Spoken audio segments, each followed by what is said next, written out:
The chaos of last Tuesday's severe weather is still being documented by the National Weather Service. Yeah, in addition to the 2 tornadoes in our area, it now looks like there were more than a dozen elsewhere in the state. Fox 11 meteorologist Phil DeCastro updates us on how many tornadoes the Badger State has seen so far this year. Wisconsin's weather has been chaotic of late. Multiple rounds of severe weather have left people cleaning up for days after those storms have departed. That includes 2 tornadoes right here in northeast Wisconsin on May 21st. The rest of the state, though, has seen 10 times that number so far this year.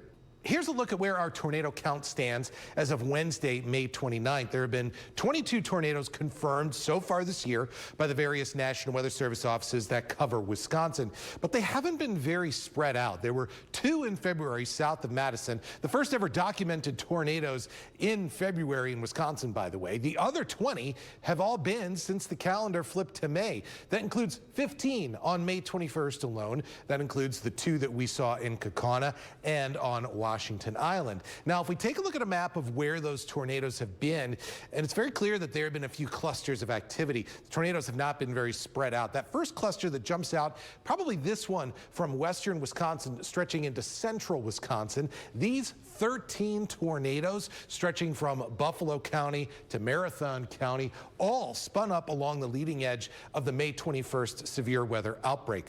The other cluster of tornadoes is in south central Wisconsin, but these 7 tornadoes were split up across 3 different days, and the remaining 2 tornadoes in our neck of the woods. The first one, that EF1 in Kaukauna, that was on the 21st, and the second one, the EF1 on Washington Island, which, by the way, as far as I can tell, the first documented tornado ever on the island. And the fact that we already have 22 tornadoes this year is unusual. Wisconsin averages about 23 per year, and we haven't even hit our historic peak yet. More than half of our annual tornadoes typically occur in the months of June and July. Meteorologist Phil DeCastro, Fox 11 News.